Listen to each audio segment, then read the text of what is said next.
Welcome back. मैं दोबारा एक और शानदार सीरीज को लेके आ चुका हूँ। इस कहानी में हमारा एमसी ट्रांसमाइग्रेट होकर दूसरी दुनिया में आता है। इस कहानी में लोगों के पास काफी सारी अनोखी पावर्स होती हैं, पर अपने एमसी का टैलेंट काफी ज्यादा कमजोर है। पर उसके पास दूसरी दुनिया की आत्मा है, इसीलिए उसकी अनोखी प्रेजेंस की वजह से वो अपने टैलेंट को इम्प्रूव कर सकता है। इसकी वजह से वो अपनी फैमिली, सिस्टर्स, इवन अकेडमी में भी सबको ही डोमिनेट करता है। और अंत में वो एक पॉइजनस हीलर क्लास को अवेकन करता है, जिसके बाद तो वो मानो आसमान ही छू जाता है। पर ये क्लास तो वो बाद में अवेकन करता है। अभी के लिए तो अपना एमसी काफी ज्यादा कमजोर है। तो चलो अब कहानी को शुरू करते हैं। कहानी की शुरुआत में हमें एक बंदे को दिखाते हैं जो अपने फोन के अंदर हैप्पी बर्थडे का गाना बजा के खुद केक काट के खुद को ही हैप्पी बर्थडे विश करता है। तभी उसे केक का स्वाद पसंद नहीं आता, तो वो सीधा केक को उठा के डस्टबिन में डाल देता है। और उसने फोन पे अपने ही सोशल मीडिया अकाउंट पे अपने ही द्वारा मंगाए गए केक के साथ फोटो खींच के ये पोस्ट डाली थी कि मेरे फ्रेंड का शुक्रिया केक भेजने के लिए। तो जैसा कि तुम सोच सकते हो, वो काफी ज्यादा अकेला फील कर रहा है और वो चाहता है कि कोई उसकी परवाह करे। आज उसे बुखार आ रखा है, पर वो सिर्फ इतना ही चाहता था कि कोई उसे विश करे। पर भगवान उसकी इतनी छोटी सी इच्छा को भी पूरी नहीं कर रहे हैं। पर तभी उसकी कुर्सी फिसलती है और वो सीधा पीछे की तरफ ही गिरने लगता है और वहीं उसकी आंखें बंद हो जाती हैं। पर जब उसकी आंखें खुलती हैं तब वो किसी और ही दुनिया में था। चारों तरफ बर्फ ही बर्फ थी। कोई बंदा इसी की तरफ भागते हुए आ रहा था। वो सामने देखता है तो वहां पर कोई तो उसका पीछा कर रहा था। पर तभी वो देखता है कि जो उसका पीछा कर रहा है वो कोई इंसान नहीं बल्कि एक मॉन्स्टर है। तभी वहां एक लड़की आती है जो एक सिंगल अटैक करती है, जिसकी वजह से एक खतरनाक रेड लाइटनिंग आती है, सीधा इस मॉन्स्टर पे गिरती है और सीधा इस मॉन्स्टर को पूरा ही निगल जाती है। ये देख के वो सोचता है क्या मैं ट्रांसमाइग्रेट कर गया हूँ। पर तभी जब वो सामने देखता है तो वहां पर दो संतरे उछलते हुए उसी की तरफ आ रहे थे। वो लड़की हमला करके तुरंत छलांग मार के सीधा उसी के पीछे कूद जाती है। वो एमसी को सैवपाई कह के बुलाती है और एकदम से जोर के थप्पड़ा मारती है। फिर चिल्लाती है, तू इस दूसरे डायमेंशन वर्ल्ड में ऐसे क्यों हर जगह भागता जा रहा है? क्या तू मौत की तलाश में है? इसकी वजह से एमसी दूर ही उड़ता जाता है और तुम देख ही सकते हो कि इस लड़की की ताकत सच में जबरदस्त है। पर इस थप्पड़े की वजह से एमसी को इस बॉडी के ओनर की याददाश्त मिलने लगती है। उसे पता चलता है कि एक ऐसी दुनिया है जहाँ पर डायमेंशनल गेट्स अक्सर ओपन होते रहते हैं। इन डायमेंशनल गेट्स के अंदर होती हैं काफी सारी डायमेंशनल रिलम्स जो हर तरह के फैंटास्टिकल क्रिएचर्स से भरी पड़ी रहती हैं। पर इन डायमेंशनल गेट्स के साथ साथ इस दुनिया में आई थी एक और अदरवर्ल्डली पावर जिसे स्टार फोर्स कहते हैं। बस कुछ रेयर बंदों के पास ही ऐसी पावर होती है जो मेंटल फोर्स को सेंस कर पाते हैं। तभी जाके वो जाने माने अवेकनर्स की फोर्स का एक हिस्सा बनने के लिए पहला कदम उठा सकते हैं। एक अवेकनर की पहचान उसके स्टार फोर्स से होती है। इसके अंदर जितने ज्यादा स्टार स्लॉट्स होते हैं उतना ही ज्यादा एक अवेकनर का पोटेंशियल होता है। और रही बात हमारे एमसी जियांग श्याओपाई की, इसके पेरेंट्स अवेकनर्स थे तो उनके जीन्स की वजह से ये अवेकन तो कर जाता है, पर इसका टैलेंट काफी ज्यादा ही बुरा था। इसके स्टार मैप में बस 9 स्लॉट्स हैं। इसके साथ अगर इसकी सिस्टर का कंपैरिजन किया जाए तो इनके अंदर जमीन आसमान का अंतर है। इसके स्टार मैप में पूरे 30 स्लॉट्स हैं। इसके साथ इसकी दोस्त भी है जिसके पास भी इतना ही शानदार टैलेंट है, पूरे 28 स्लॉट्स। क्योंकि हमारे एमसी की पावर काफी ज्यादा कम है, इसीलिए ये दोनों ही अक्सर इसको ट्रेनिंग के लिए डायमेंशनल वर्ल्ड्स में ले जाते रहते हैं। और ऐसी ही एक ट्रेनिंग के दौरान अपना एमसी भी ट्रांसमाइग्रेट होकर इसकी बॉडी में आ चुका है। तभी उसे याद आता है कि यहाँ पर अभी 2 मॉन्स्टर थे। एक मॉन्स्टर को तो इसने मार दिया, पर दूसरा वो बगल में ऐसे ही इन लोगों के ऊपर हमला करने के लिए आ रहा था। तो एमसी चिल्लाता है बच के, और एकदम से अपने आप को इस मॉन्स्टर के सामने कर देता है। पर उसकी पावरफुल सिस्टर इंस्टेंटली रिएक्ट करती है। वो एक हाथ से एमसी को पकड़ के अपने पीछे खिसका देती है और अपनी अवेकनिंग स्किल वाइल्ड गेल का इस्तेमाल करते हुए इस मॉन्स्टर को अपने आप से दूर कर देती है और अपने भाई को प्रोटेक्ट करने लगती है। उसकी दोस्त शाओइन भी खतरा सेंस कर लेती है और वो भी इंस्टेंटली रिएक्ट करते हुए स्कॉर्चिंग फ्लेम स्किल का इस्तेमाल करते हुए उस मॉन्स्टर पर हमला कर देती है। पर सरप्राइजिंगली वो मॉन्स्टर इसके अटैक को एक ही हाथ से रोक लेता है। तो लड़की भी सीरियस हो जाती है और अपने अटैक की डायरेक्शन को चेंज करते हुए सीधा उसकी गर्दन पे ही हमला कर देती है, जिसकी वजह से एक ही हमले वो मॉन्स्टर मारा जाता है। दूसरी तरफ हमारा एमसी जो संतरों की प्रोटेक्शन में बैठा है वो सोचता है वाओ, एक ही हमले में इतना बड़ा मॉन्स्टर,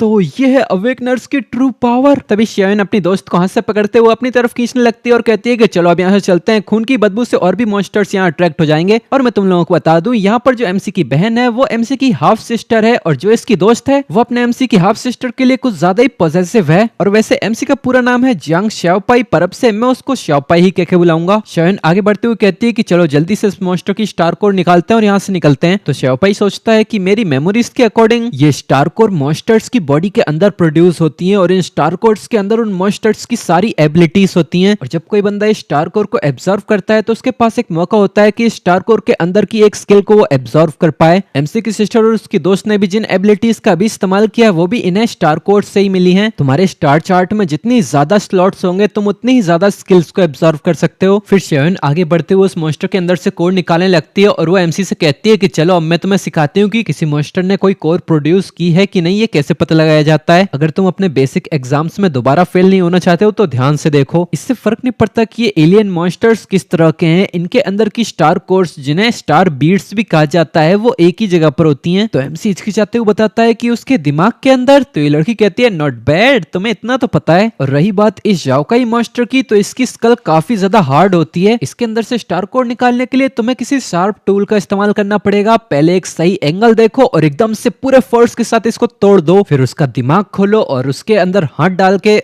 फिर उसके दिमाग के अंदर जाओ और साइबरलम, ब्रेन सिस्टम और इसी के आसपास मिल जाएगी। हमारी किस्मत खराब है, इस मॉन्स्टर के अंदर कोई कोर नहीं है। फिर वो चिल्लाते हुए शाओपाई की तरफ चाकू करती है और कहती है कि जाओ अब दूसरे मॉन्स्टर के अंदर तुम चेक करो। तो एमसी के पास भी कोई चॉइस तो नहीं थी, वो उसके हाथ से चाकू लेता है और मनी मन सोचता है कि मैंने अपनी 25 साल की उम्र में अभी तक कोई मछली भी नहीं काटी और अब मुझे एक ब्रेन खोदना पड़ेगा। पर ये दुनिया कितनी ज्यादा खतरनाक है, मैं तो शुरुआत में ऑलमोस्ट मर ही गया था। अगर मैं ये एक्सेप्ट नहीं करूंगा तो मैं तो यहाँ सर्वाइव भी नहीं कर पाऊंगा। तो पूरी दम लगा के अपने चाकू से उस मॉन्स्टर की स्कल पे हमला करता है। चारों तरफ खून फैलने लग जाता है और अगले ही पलों खुद ही उल्टी करने लगता है। तो शाइन खुद जाके उस मॉन्स्टर के अंदर चेक करती है और बताती है कि इन दोनों मॉन्स्टर के अंदर कोई भी कोर नहीं मिली। स्टार कोर्स काफी ज्यादा रेयर होती हैं और इनके अंदर से स्किल्स पाना काफी ज्यादा डिफिकल्ट। यहाँ कुछ लोग तो ऐसे भी होते हैं जो पूरी जिंदगी मेहनत करते रहते हैं, उसके बावजूद उन्हें कोई स्टार स्किल नहीं मिल पाती। इसीलिए एक अवेकेंड पर्सन को सिर्फ टैलेंट ही नहीं बल्कि गुड लक की भी जरूरत होती है। तो शाओपाई कहता है हाँ समझ गया। तभी उसकी बहन कहती है शाओपाई क्या तुम ठीक हो? और वो मनी मन सोच रही थी कि क्या ये बस मेरी मिसअंडरस्टैंडिंग है। अभी ये अचानक से शाओपाई काफी ज्यादा समझदार लगने लगा है, क्या ये उस थप्पाड़े की वजह से तो नहीं था? शाओपाई तो एमसी इसकी तरफ मुड़ता है। तभी ये लड़की उसकी तरफ एक स्टार बीट बढ़ाते हुए कहती है कि अभी जब तुम यहाँ आसपास भाग रहे थे तब हम उन मॉन्स्टर्स की बॉडी के अंदर से स्टार बीट्स को कलेक्ट कर रहे थे, तब तो मुझे टाइम नहीं मिला तुम्हें ये देने का। ये व्हाइट घोस्ट विच के अंदर से निकला था, तो फटाफट से तुम इसे एब्जॉर्व कर लो। इस चमचमाते हुए ऑर्ब को देखते हुए एमसी कहता है वाओ तो ये है स्टार बीट। वो अपने सिस्टर के हाथ से स्टार बीट को लेने लगता है और वो मनी मन सोच रहा था एक स्लॉट के अंदर सिर्फ एक ही स्किल आती है और मेरे स्टार मैप के अंदर बस 9 स्लॉट्स हैं, तो मैं बस 9 स्टार स्किल्स को ही हासिल कर सकता हूँ। फिर वो बिना इसकी चाहत के उस कोर को उठा के उसे एब्जॉर्व करने लगता है, जिसकी वजह से एक जोरदार लाइट चमकती है और अगले ही पल वो अपने सी ऑफ कॉन्शियसनेस के अंदर आ जाता है। तभी उसके पास एक और नोटिफिकेशन आती है जिसके अंदर उसके इंटरनल स्टार मैप की पूरी इंफॉर्मेशन दी गई थी। ये देख के शाओपाई सोचता है क्या इंटरनल स्टार मैप, क्या मेरे पास एक से ज्यादा स्टार मैप्स हैं? तभी एकदम से उसको एक जोर का झटका लगता है और उसके पास एक और नोटिफिकेशन आती है। यहाँ पर उसके द्वारा एब्जॉर्व की गई व्हाइट घोस्ट विच की कोर के बारे में इंफॉर्मेशन दी गई थी। इस कोर की क्वालिटी है ब्रास लेवल की। इसके अंदर 2 स्किल्स हैं। पहली स्किल है ब्लेसिंग, जिससे एमसी धीरे धीरे करके टारगेट की वाइटैलिटी को रिस्टोर करता रह सकता है। दूसरी है बेट, जिससे एमसी एक इल्यूजन बना के अपने एनिमी को कंफ्यूज कर सकता है और ये दोनों ही स्किल अपग्रेड हो सकती हैं। फिर उससे पूछा जाता है क्या तुम इस कोर को एब्जॉर्व या मर्ज करना चाहते हो? ये देख के एमसी हैरानी से सोचता है हे भगवान, इस इंटरनल स्टार मैप के अंदर आइडेंटिफिकेशन फंक्शन भी है। यहाँ पर तो ये भी पॉसिबल होता है कि भले ही एक बंदे को कोई स्टार कोर मिल भी जाए पर पूरी जिंदगी तक एब्जॉर्व करने के बाद भी उसे एक भी स्किल ना मिले, पर मैं इसे डायरेक्टली एब्जॉर्व कर सकता हूँ। और डायरेक्ट का मैं तो इसे कॉम्बिनेशन में एब्जॉर्व कर रहा हूँ। ये स्टार कोर तो मेरे मैप का बस एक ही स्लॉट होल्ड करेगा, पर इस स्टार कोर के अंदर 2 स्किल्स है, मतलब एक कोर के अंदर मैं 2 स्किल्स से रख रहा हूँ। फिर वो तुरंत ही इस कोर को एब्जॉर्व करने के लिए हाँ कर देता है, जिसकी वजह से वो कोर तुरंत ही टुकड़ों में बिखर जाती है और उसके अंदर एब्जॉर्व हो जाती है। फिर एकदम से वो रियलिटी में आ जाता है। जो देख के सिस्टर कहती है कैसा रहा, क्या तुमने कोई स्किल पाई? एमसी जवाब भी देने वाला होता है, तभी उसकी दोस्त एकदम से इनको रोकती है और कहती है हे अलर्ट रहना, कोई आ रहा है। उसकी बहन तुरंत शाओपाई को पकड़ लेती है, पर शाओपाई को तो कुछ भी समझ में नहीं आ रहा था। तो उसकी दोस्त बताती है कि यहाँ पर एक हंटिंग टीम इसी तरफ आ रही है। तभी हमें एक हंटिंग टीम को दिखाते हैं जिसके ऊपर एक शानदार सा बेंच भी चमक रहा था, मतलब ये लीगल और सर्टिफाइड टीम है। तभी इस टीम के कैप्टन के पास एक बंदा आता है और वो बताता है कैप्टन यहाँ पर 2 मॉन्स्टर्स की डेड बॉडी पड़ी है, ये दोनों जरूर अपने झुंड से अलग हो गए होंगे और दूसरी किसी हंटिंग टीम ने इसका शिकार कर लिया। ये लोग काफी सारी फालतू बातचीत करते हैं, पर इस सब से हमें इनके मकसद का पता चल जाता है। ये लोग यहाँ व्हाइट घोस्ट विच के बच्चे को पकड़ने आए हैं। ये लोग ऐसी काफी ज्यादा क्रूअल बातचीत कर रहे थे, जैसे कि किसी और के पास कोई बीट दिखे तो उन्हें मार के उनकी बीट छीन लो, बच्चे को दिखे तो बच्चे भी चुरा लो। मतलब सर्टिफाइड और लीगल टीम है, उसके बावजूद ऐसी बातचीतें कर रहे हैं। पर इन लोगों के आने से पहले यहाँ अपने एमसी और उसकी टीम एक जगह पर छुप चुकी थी। ये लोग ऐसी हंटिंग करते हुए काफी ज्यादा दूर निकल जाते हैं, तभी जाके ये तीनों राहत की सांस लेते हैं। फिर शाओपाई पूछता है कि ये लोग व्हाइट घोस्ट विच के बच्चे और स्टार कोर को छीनना क्यों चाहते हैं? तो शाइन बताती है तू बेवकूफ, तुझे इतना भी नहीं पता कि व्हाइट घोस्ट विच कितनी ज्यादा रेयर होती है। इन व्हाइट घोस्ट की कंपैरिजन में व्हाइट घोस्ट विच काफी ज्यादा रेयर होती है। एक व्हाइट घोस्ट के झुंड में बस एक ही व्हाइट घोस्ट विच होती है। और तो और व्हाइट घोस्ट विच की कोर के अंदर मेडिसिनल टाइप स्किल्स होती हैं। इस दुनिया में मेडिसिनल टाइप स्किल्स सबसे ज्यादा कम है, तो इसका मतलब इसकी वैल्यू भी काफी ज्यादा है। मार्केट के अंदर एक व्हाइट घोस्ट की स्टार कोर का प्राइस 500 से 800 के लगभग होगा, पर व्हाइट घोस्ट विच की स्टार कोर का प्राइस 200,000 से भी ज्यादा हो जाता है। इतना बड़ा डिफरेंस जान के तो एमसी काफी ज्यादा हैरान हो जाता है, एकदम से चिल्लाता है क्या। तो उसकी सिस्टर कहती है कि ये ध्यान में रखना, एक डायमेंशनल स्पेस के अंदर तुम्हें क्रिएचर्स के साथ साथ इंसानों से भी सावधान रहने की जरूरत होती है। अवेकनर्स की बॉडी के अंदर भी स्टार बीड प्रोड्यूस होता है, ऑल्दो इनके अंदर कोई स्किल्स नहीं होती, पर इनके अंदर जो स्टार एनर्जी होती है वो इन क्रिएचर्स से भी ज्यादा होती है। अब ये जान के तो एमसी को और भी बड़ा झटका लगता है और वो सोचता है क्या मतलब अवेकनर्स के अंदर भी कोर होती है, तो क्या यहाँ पर मारे जाने का खतरा और भी ज्यादा नहीं बढ़ जाता। अब कोई शक नहीं, हमें यहाँ ऐसे छुपना पड़ा। आखिर में किस तरह के नर्क में ट्रांसमाइग्रेट होके आ गया हूँ, या तो मॉन्स्टर्स के हाथों मारो जाओ या फिर इंसान के हाथों। तभी उसकी सिस्टर इसके सर पे हाथ फेरते हुए कहती है कि चलो अब यहाँ से चलते हैं, अब अंधेरा होने वाला है और शाओयन और मेरी भी स्टार एनर्जी लगभग खत्म होने वाली है, तो सेफ्टी रीजंस के लिए अंधेरा होने से पहले हम सप्लाई पॉइंट पे पहुंच जाते हैं। फिर ये लोग ऐसे ही चलते रहते हैं और 2 मिनट के बाद का सीन दिखाया जाता है। यहाँ पर अब भी ये लोग आगे बढ़ते जा रहे थे। यहाँ पर एमसी की सिस्टर इसकी तरफ देखते हुए सोचती है शाओपाई का मूड अभी थोड़ा सा ऑफ लग रहा है, क्या इसीलिए कि उसे व्हाइट घोस्ट विच के कोर के अंदर से कोई स्किल नहीं मिली। तो उसकी सिस्टर इसको दिलासा देते हुए कहती है कि भले तुम्हें उसकी कोर के अंदर से कोई स्किल ना मिली हो, पर फिर भी तुम्हें ज्यादा चिंता करने की जरूरत नहीं है। तो एमसी मनी मन सोचता है अरे नहीं, मैं तो यहाँ इस दुनिया की कठिनाइयों से डर रहा था। फिर वो इससे कहता है एक्चुअली मैं, तभी वो सामने कुछ देख के एकदम से रुक जाता है, क्योंकि उसके सामने थे दर्जन से भी ज्यादा व्हाइट घोस्ट, जिन्हें देख के शाओयन भी फाइटिंग के लिए तैयार हो जाती है। और इसकी सिस्टर बताती है कि यहाँ पर इतना बड़ा व्हाइट घोस्ट का झुंड कभी नहीं होता, मतलब जरूर यहाँ पर कोई व्हाइट घोस्ट विच भी है। इन्हें देख के अब एमसी घबराने लग जाता है और वो इन लोगों पे चिल्लाता है क्या तुम लोगों ने नहीं कहा था कि ये काफी ज्यादा रेयर होती है। तभी ये पूरा का पूरा झुंड इन लोगों पर हमला करने के लिए आ जाता है, जो देख के शाओयन भी अपनी तलवार के ऊपर बर्निंग फ्लेम नाम की स्किल लगा के इनके ऊपर हमला करने लगती है। एमसी की बहन भी वाइल्ड विंड का इस्तेमाल करते हुए एमसी को प्रोटेक्ट करने लगती है। फिर एकदम से अपना हाथ ऊपर उठा के शैटर स्काई नाम की स्किल का इस्तेमाल करती है, जिससे उसकी बॉडी से काफी खतरनाक रेड कलर का ऑरा निकलने लगता है, जिसकी वजह से ये लड़की स्लैश मारते हुए काफी सारे मॉन्स्टर्स को दूर फेंक देती है। पर तभी एक मॉन्स्टर यहाँ अपने खतरनाक पंजों के साथ एमसी की तरफ हमला करने के लिए आ जाता है, पर ये लड़की उसे नोटिस कर लेती है और एकदम से एमसी के सामने आ जाती है, जिसकी वजह से उस मॉन्स्टर का हमला इसको ही लगता है और उसके कंधे पे एक घाव बन जाता है। पर इस घाव के बावजूद वो शाओपाई को लेके एकदम से यहाँ से दूर कूद जाती है। ये देखे शाओयन चिल्लाती है शुए शुए। इधर हमारा एमसी भी नीचे गिरने के बाद धीरे धीरे करके उठता है। उसके बगल में उसकी बहन पड़ी हुई थी, जिसके अंदर से काफी ज्यादा खून वगैरह निकल रहा था, जो देख के एमसी चिल्लाता है हान जियांग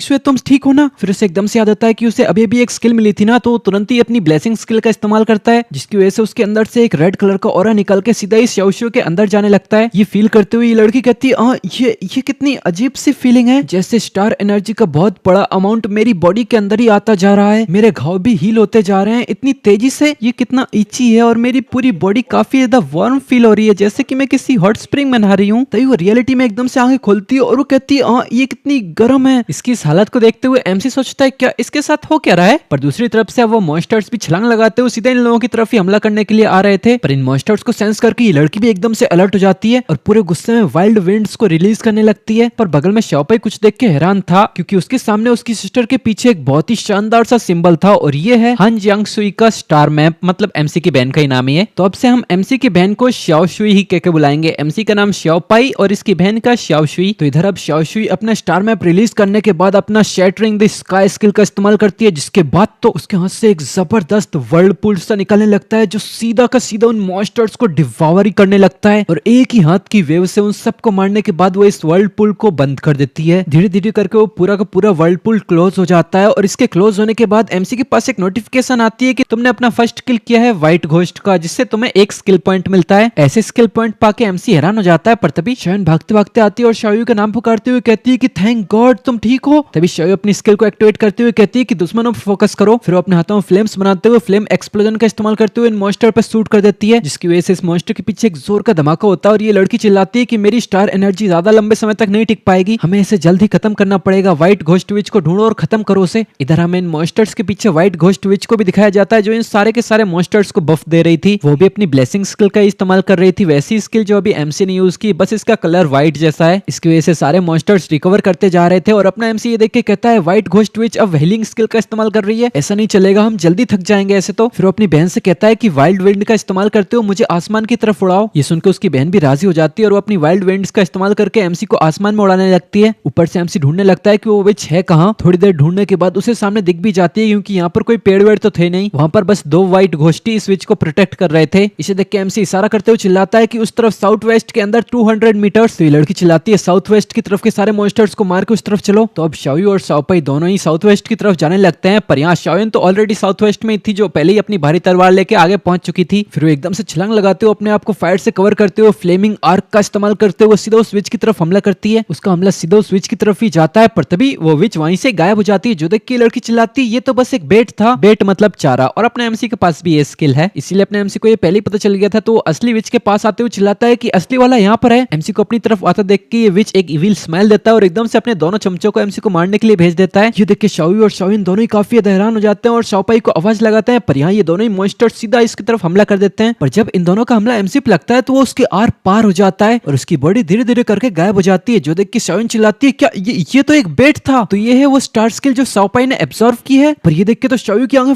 फटी रह जाती है। वो अपने दांत पीसते हुए चिल्लाती है कि ये कैसे पॉसिबल है। उसने तो साफ साफ अभी ब्लेसिंग स्किल का इस्तेमाल किया था, तो मतलब उसने तो ब्लेसिंग एब्जॉर्व की थी ना। इधर अपना रियल एमसी सीधा इस स्विच के पीछे आ चुका था और वो इससे कहता है नो वे, एक्चुअली तुम ये सोच रहे थे कि बस यहाँ तुम ही बेट का इस्तेमाल कर सकते हो। पर पीछे से एमसी की आवाज सुन के ये बंदा कंफ्यूज हो जाता है। वो हैरानी से पीछे मुड़ के देखता है, पर इतने में अपना एमसी सीधा अपना डैगर इसकी छाती में घुसा देता है। इसकी वजह से उसके पास नोटिफिकेशन आती है कि तुमने व्हाइट घोस्ट विच को पहली बार मारा है, इसकी वजह से 1 स्किल पॉइंट्स मिला है तुम्हें। एक और नोटिफिकेशन आती है कि तुमने एक बेसिक स्किल को अनलॉक कर लिया है, डैगर मास्टरी। अब इन मॉन्स्टर्स के सामने उनका लीडर मारा जाता है और इधर अपना एमसी डैगर लेकर घबराते हुए इन लोगों की तरफ ही देख रहा होता है। ये मॉन्स्टर्स भी गुस्से में एमसी की तरफ देखते हैं, फिर एकदम से दुम दबा के भाग जाते हैं। ये देख के एमसी भी राहत की सांस लेता है, पर तभी पीछे से कोई इसको आवाज लगाता है शाओपाई। हमें दिखाते हैं ये उसकी बहन और उसकी दोस्त ही है जो उसकी चिंता कर रहे थे। तभी उसकी बहन पहले आगे आते हुए कहती है शाओपाई मेरे ख्याल से तुम्हें कुछ एक्सप्लेन करना चाहिए है ना। ये देख के एमसी भी अपना सर झुका लेता है, फिर इस मॉन्स्टर की डेड बॉडी की तरफ देखते हुए कहता है क्या पहले हम कोई सेफ जगह ढूंढ लें, उसके बाद में एक्सप्लेन नहीं कर सकता। तो अब ये लोग अब सेफ जगह ढूंढने लगते हैं और अपना सीन चेंज होता है। थोड़ी देर के बाद ये लोग अपनी कैंप फायर वगैरह जला लेते हैं। सभी लोग बढ़िया सा नाश्ता वास्ता बना के बातचीत कर रहे थे। तो अब एमसी ने सब कुछ यहाँ इन लोगों को बता दिया है। उसकी बहन ये सुन के कहती है एक स्लॉट के अंदर 2-2 स्किल्स और उनमें से एक सबसे ज्यादा रेयरेस्ट टाइप वाली है। वो देखने से काफी उदास लग रही थी। ये देखते हुए अपना एमसी सोचता है कि ये ऐसे क्यों रिएक्ट कर रही है, क्या इसे खुश नहीं होना चाहिए था। तभी शायोन एमसी से कहती है कि क्या तुम्हें पता भी है कि तुम्हारा एक मेडिसिनल टाइप अवेकनर बनने का मतलब क्या है। यहाँ अवेकनिंग टाइप्स काफी ज्यादा मैटर करते हैं। यहाँ कोई बंदा अगर एक लो रैंकिंग मेडिसिनल टाइप स्किल को भी लर्न कर लेता है तो भी बाद में उसके हाई रैंकिंग टेक्निक्स को लर्न करने के चांसेस भी काफी ज्यादा इंक्रीज हो जाते हैं। और तुम्हारी सिस्टर और मेरे जैसे वायलेंट टाइप अवेकनर्स, हमारे पास काफी सारी फाइटिंग स्किल्स हैं, पर हम कितने ही ज्यादा टैलेंटेड क्यों ना हो, पर हम कभी भी मेडिसिनल टाइप स्किल्स को लर्न नहीं कर पाएंगे। 100 अवेकनर्स में से भी शायद सिर्फ एक ही बंदा मेडिसिनल टाइप स्किल को अवेकन कर सकता है, और कभी कभार तो 100 में से एक भी नहीं कर पाता। इससे ही तुम समझ सकते हो कि मेडिसिनल टाइप स्किल कितनी ज्यादा रेयर होती हैं। ये देख के एमसी मनी मन सोच रहा था क्या ये बढ़िया चीज नहीं है। फिर वो एकदम फनी शक्ल बनाते हुए कहता है तो क्या इसका मतलब मैं कोई कमोडिटी बन जाऊंगा। वो मजाकिया टोन में कहता है कि क्या मैं सब लोगों के लिए एक टूल ही बन के रह जाऊंगा। तो उसकी सिस्टर थोड़ी उदास होते हुए कहती है हाँ तुम सही समझ रहे हो, नेशनल रेगुलेशंस के अनुसार हर फील्ड टीम के पास 4 मेंबर्स होना जरूरी है और सभी लोग चाहते हैं कि उनकी टीम में एक मेडिसिनल टाइप अवेकनर हो ही। उनसे ही एक टीम की एंड्योरेंस और सर्वाइवेबिलिटी इंक्रीज होती है। भले ही उस अवेकनर के पास पूरे स्टार मैप में सिर्फ एक ही मेडिसिनल स्किल ही क्यों ना हो, फिर भी सभी लोग उसे अपनी टीम में लाना चाहेंगे। अभी तो एमसी मजाक मजाक में कह रहा था कि मैं कोई टूल बन जाऊंगा, पर उसे नहीं पता था कि ये सब कुछ इतना ज्यादा सीरियस होगा। ये देख के वो भी बहुत ज्यादा हैरान हो गया था। फिर वो थोड़ा हिचकिचाते हुए कहता है तो क्या तुम मेरी चिंता कर रही हो, पर तुम्हें तो पता ही है ना कि मेरा एप्टीट्यूड ज्यादा हाई नहीं है और मेरे स्टार स्लॉट्स भी कितने ज्यादा कम है। फिर भी मैं एक मेडिसिनल टाइप अवेकनर बन गया हूँ और यहाँ मेडिसिनल टाइप अवेकनर इतने ज्यादा कम होते हैं कि मेरे इस घटिया से एप्टीट्यूड के बावजूद ये ऑर्गेनाइजेशंस मुझे तब भी अपनी तरफ घसीटते हुए लेके जाएंगे और एक टूल की तरह इस्तेमाल करेंगे और बड़ी बड़ी टीम्स के साथ मुझे भेजते हुए खतरनाक मिशंस में भेजेंगे। मैं सही कह रहा हूँ ना। तो यहाँ उसकी सिस्टर भी हाँ करती है। फिर वो अपने दांत पीसते हुए कहती है कि अब हम जब वापस जाएंगे तो तू नॉर्मली अपनी स्कूल को अटेंड करेगा और ग्रेजुएशन के बाद तू एक हॉस्पिटल में डॉक्टर बनेगा, समझा ना। जो सुन के हमसे चिल्लाता है क्या, उसका तो सारा कॉन्फिडेंस खत्म हो गया था और वो मनी में सोचता है क्या ये इस बेकार सी बात को ऐसे क्यों बोल रही है कि जैसे ये बहुत ही ज्यादा इंप्रेसिव है। मुझे तो लगा था कि मैं गॉड बनने के रास्ते में चल रहा हूँ, पर ये रास्ता तो हॉस्पिटल के लिए जाता है। तभी शोयू ऐसे कहती है हे ओवर प्रोटेक्टिव होने की भी एक लिमिट होती है। शाओपाई के फ्यूचर के रास्ते को उसे खुद ही डिसाइड करने दो। तो शोयू कहती है हाँ मुझे भी इस फैक्ट के बारे में पता है, पर फिर वो एकदम से चुप रह जाती है और अपना सर झुका लेती है। ये देख के पहले एमसी कुछ नहीं बोलता, फिर वो भी अपना सर झुकाता है और फिर वो कहता है हाँ चलो ठीक है, अब इसके बारे में चिंता मत करो, मैं अभी बस 16 साल का हूँ। तो शोयू भी कहती है अरे हाँ तुम सही कह रहे हो, अभी तो फ्यूचर बहुत ही ज्यादा लंबा है, इसके बारे में चिंता करने की जरूरत नहीं है। फिर सुयुन अपनी दोस्त को टीज करते हुए कहती है कि चलो चलो आज हमने जो चीजें पाई हैं उनको काउंट करते हैं। फिर वो एमसी से कहती है कि और तू जल्दी जाके सो जा और सुबह जल्दी जागना, फिर हम तुझे ट्रेनिंग पे लेके जाएंगे। ये देख के एमसी मुस्कुराते हुए कहता है हाँ ठीक है मैं समझ गया। और वो मनी मन सोच रहा था ओ तो ऐसा लगता है जब कोई तुम्हारी परवाह करता है। मैं अपनी पिछली जिंदगी में ऐसी फीलिंग के बारे में चाहत करते करते ही मर गया, पर ये फीलिंग सच में अच्छी है। तो अब ऐसे ही समय गुजरता जाता है, सुबह हो चुकी है और एक और व्हाइट घोस्ट इनके टेंट पे हमला करने के लिए आ चुका है। तो यहाँ पर सुइन कहती है शाओपाई जा आगे फाइट कर, पर यहाँ इन दोनों के बीच में साइज का डिफरेंस ही देख के एमसी की फट के 64 हो रखी थी। वो घोस्ट धाड़ते हुए सीधा एमसी पे टूट पड़ता है, पर शाओपाई कम नहीं था, वो अपने सामने बेट छोड़ के पीछे भाग लेता है, पर उसके अटैक की वजह से उसके गाल पे एक स्क्रैच पड़ जाता है। वो मास्टर बिना देरी किए फिर से एमसी के ऊपर हमला करने के लिए आता है। तो एमसी भी इधर बड़ी मेहनत से डॉज करते हुए अपने हाथों से इसको ब्लॉक करता है। फिर वो एक अज़ुरे फ्लैश नाम की स्किल का इस्तेमाल करके यहाँ से दूर हट जाता है। ये दोनों भी पीछे से इस फाइट पे नजर रखे हुए थे। तभी शेवन शुए से कहती है क्या तुम अभी इस बारे में चिंता कर रही हो कि तुम्हें व्हाइट घोस्ट विच की स्टार बीट उसे नहीं देनी चाहिए थी एब्जॉर्व करने के लिए? तुम्हें तो बल्कि इसके बारे में खुश होना चाहिए। इस पूरी बाइजियांग लैंड के अंदर व्हाइट घोस्ट विच की कोर से बेहतर फाउंडेशनल कोर कहीं नहीं मिलेगी। तो शेयू थोड़े उदासी भरे एक्सप्रेशंस के साथ कहती है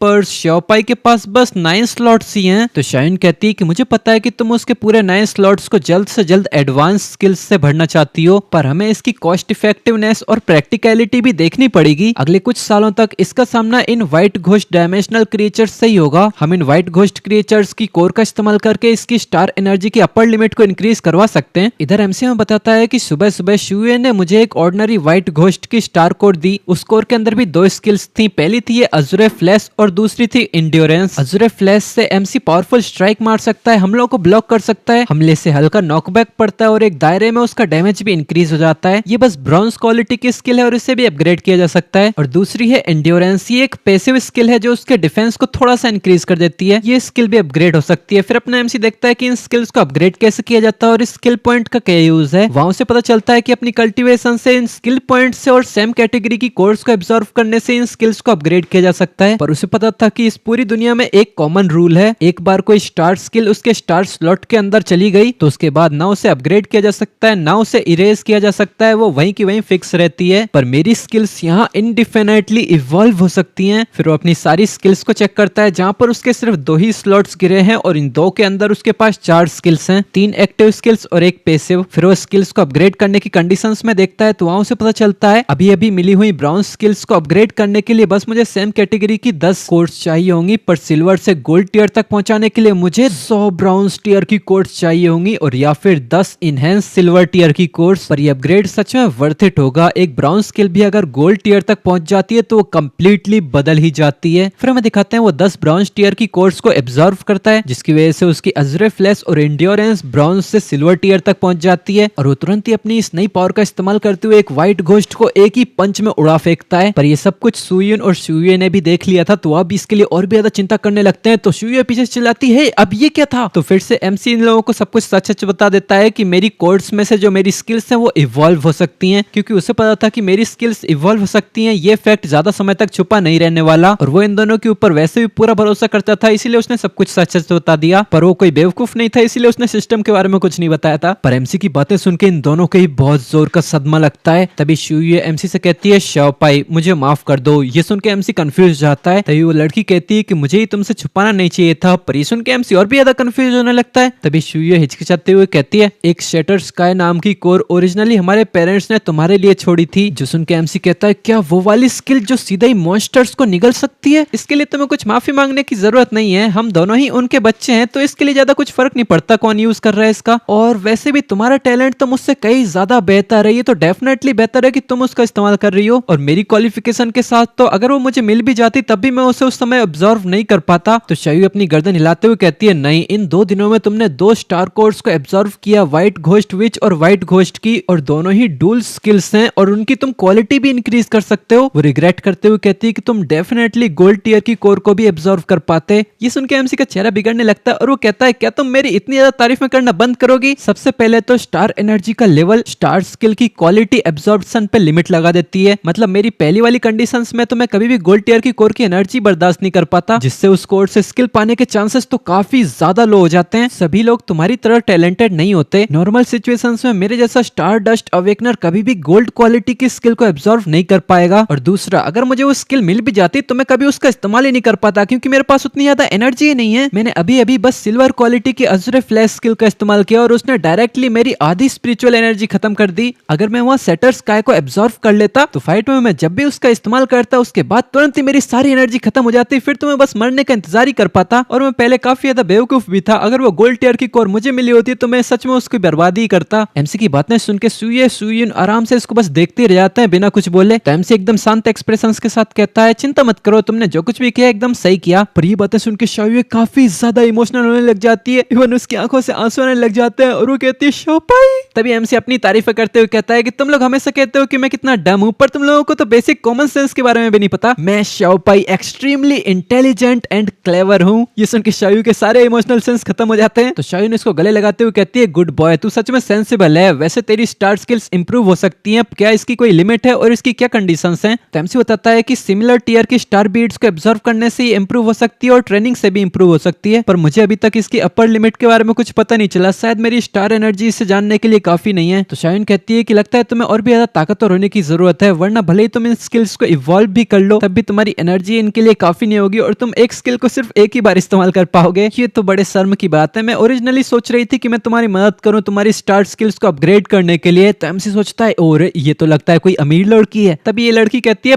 पर अपने पास एक सुपर ट्रेजर रखना एक क्राइम है, तो तुम ऐसे ही कैजुअली किसी के भी सामने अपने टैलेंट का बखान करते नहीं रह सकते। तुम्हारी स्किल्स की क्वालिटी तो बाद में इंप्रूव होती रहेगी, पर स्कूल में एंटर करने के बाद तो तुम्हें कभी न कभी अवेकनर टीम को ज्वाइन करना ही होगा। वो टीम मेंबर्स तुम्हारे साथ पूरे 3 सालों तक स्कूल में रहेंगे और इवन कॉलेज में भी। अगर तुम ध्यान से अपने टीम मेंबर्स को चूज नहीं करोगे तो तुम्हारी पूरी टीम खत्म कर दी जाएगी। तो एमसी एकदम डल लुक के साथ कहता है, क्या मैं तुम दोनों की टीम को ज्वाइन नहीं कर सकता? तो शुइन बस ना में हाथ हिलाने लग जाती है, जो सुन के एमसी कंफ्यूज हो जाता है। तो एमसी सोचता है, क्या मैंने कुछ गलत बोल दिया? तभी वो कहता है, क्या हुआ, क्या मैं कुछ गलत कह रहा हूँ? जो सुन के तो ये दोनों ही काफी ज्यादा हैरान हो जाते हैं। फिर एकदम से शुइन कहती है, अरे हाँ, मैं तो भूल ही गई थी, ऐसा भी तो किया जा सकता है। फिर ऐसे ही अपना सीन चेंज होकर रात की तरफ आता है। इन लोगों ने फिर से टेंट लगा लिया है और शुइन कहती है, शाओपाई, जैसा कि मैंने कहा था, इन डायमेंशनल वर्ल्ड्स में रिलायबल टीममेट्स काफी ज्यादा इंपॉर्टेंट होते हैं। ऐसे स्ट्रॉन्ग टैलेंट के साथ तुम डेफिनेटली इस दुनिया में काफी ज्यादा नाम कमाओगे। इन हाई स्कूल के 3 सालों में हमें ज्यादा चिंता करने की जरूरत नहीं है कि तुम्हारा टैलेंट एक्सपोज हो जाएगा। बस ध्यान रखना, इन 3 सालों में तुम्हें अपनी स्टार स्किल्स की क्वालिटी को इंप्रूव नहीं करना है। इसीलिए मेरे पास एक सजेशन है, शाओपाई, तुम डायरेक्टली अपने हाई स्कूल से जंप करके सीधा 3rd ईयर में आ जाओ और डायरेक्टली हमारी टीम को ज्वाइन कर लो। ये सुन के तो शाओपाई भी हैरान हो जाता है और शाहीन कहती है कि इससे तुम्हारा हाई स्कूल का टाइम भी छोटा हो जाएगा और इन कॉलेज के 4 सालों में हम डेफिनेटली तुम्हें एक ऑलराउंड एक्सपर्ट बना देंगे। और तो और शाओपाई एक मेडिसिनल अवेकनर है, ऐसा बंदा हमारी टीम में रहेगा तो हमारे मिशंस में भी हमें सेफ्टी मिलेगी। हमारी एबिलिटीज के साथ इसे प्रोटेक्ट करना ज्यादा डिफिकल्ट भी नहीं होगा।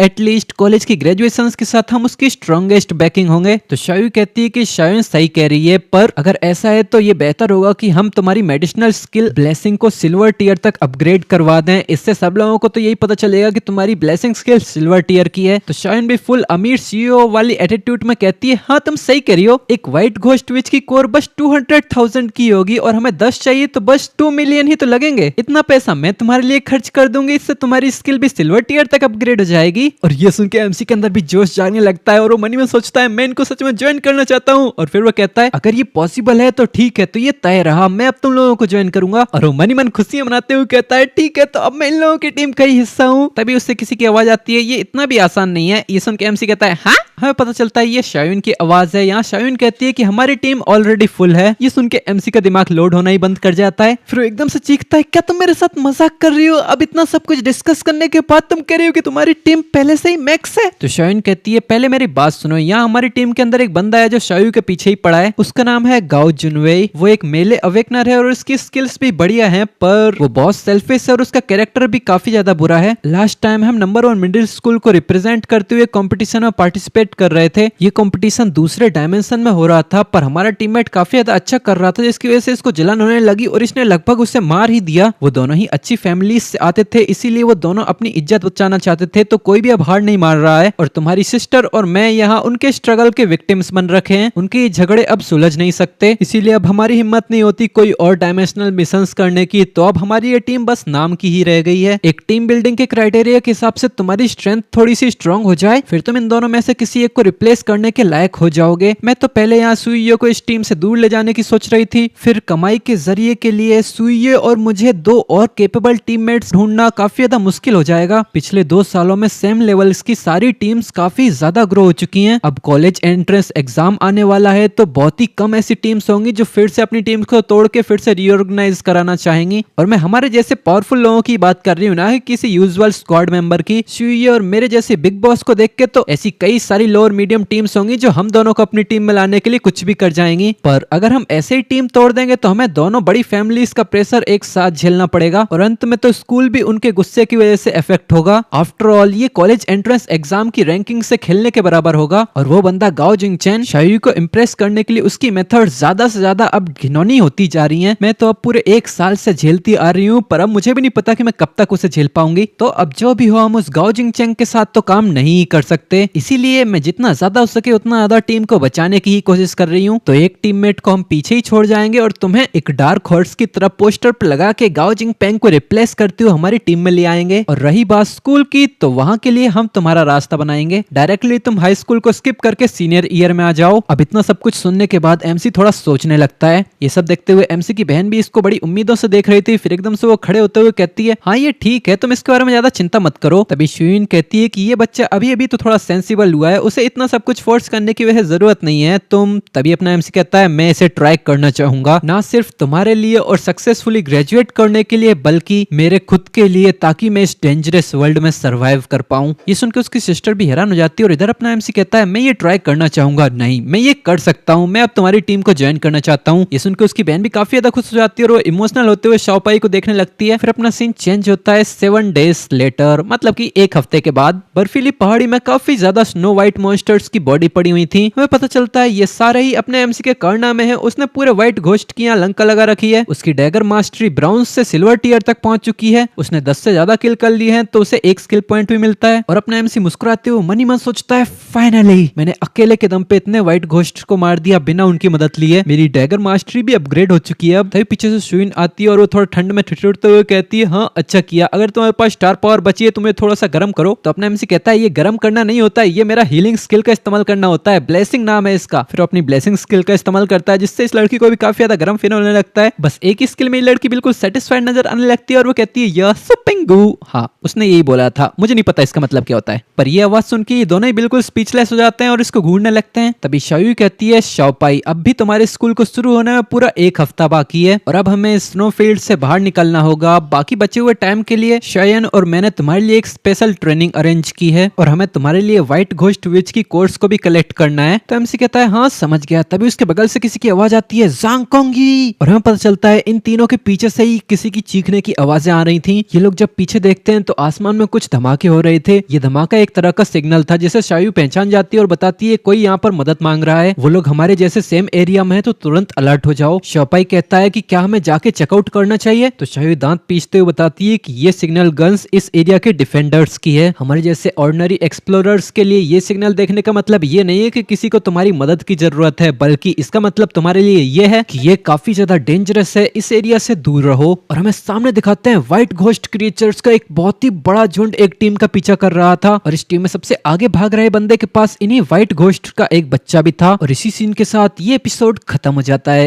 वैसे तुम लोगों को ये एपिसोड कैसा लगा कमेंट सेक्शन में जरूर बताना और जितना ज्यादा हो सके इस सीरीज को हाइप करो यार। इतने कम व्यूज क्यों आ रहे हैं? अपने भाई बंधु सखा साथियों के साथ इसको शेयर करते रहो। ऐसे ही चलता रहेगा तो कैसे चलेगा यार। यहाँ कोई मेंबरशिप या सुपर थैंक्स वगैरह तो आते नहीं है और अब यहाँ व्यूज भी नहीं आएंगे तो मुझे मोटिवेशन कैसे मिलेगी, और मोटिवेशन ही नहीं मिलेगी तो मैं वीडियो से क्यों बनाऊंगा। तो मेरे प्यारे व्यूअर्स जितना ज्यादा हो सके इसको लाइक करो, हाइप करो और अपने दोस्तों के साथ शेयर करो, समझे ना प्लीज। तो चलो अब हम मिलते हैं तुमसे इसके नेक्स्ट एपिसोड, तब तक के लिए बाय बाय।